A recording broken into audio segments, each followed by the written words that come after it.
అందరికీ నమస్కారం అండి. ఈరోజు మనం చాలా ముఖ్యమైన విషయం గురించి మాట్లాడుకుందాం. కుటుంబ ఐక్యత గురించి. కుటుంబం అనేది ప్రతి మనిషికి జీవితానికి ఆధారం, బలమైన పునాది.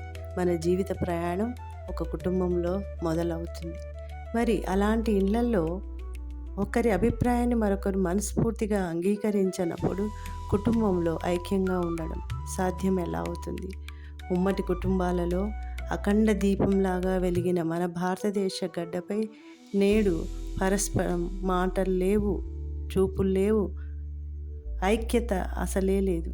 ఐక్యత లేని కుటుంబంలో ప్రేమ, మర్యాద, గౌరవాలు లేకపోవడం వల్ల ఆ ఇంటి సఖ్యత సన్నగిల్లిపోతుంది.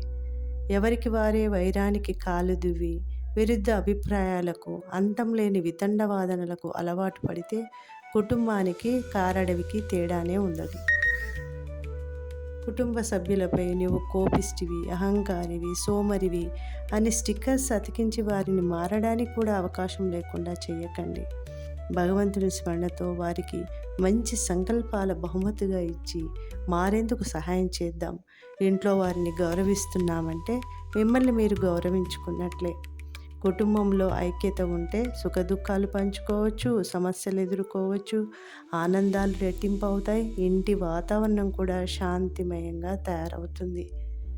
చూడండి, ఇల్లు ఒక చిన్న ఆలయం అయితే కుటుంబం ఐక్యత ఆ ఆలయానికి వెలుగులు నింపే దీపం. కాబట్టి ప్రతిరోజు భగవంతుని స్మరణతో రాజయోగ అభ్యాసం చేసి సహనశక్తి పెంచుకుందాం. అందరితో కలిసిమెలిసి ఉండడం కూడా సుసాధ్యమవుతుంది. మీకు ఈ యొక్క అంశం నచ్చి ఉంటే లైక్, షేర్, సబ్స్క్రైబ్, కామెంట్ చేయండి. థ్యాంక్ యూ అండి.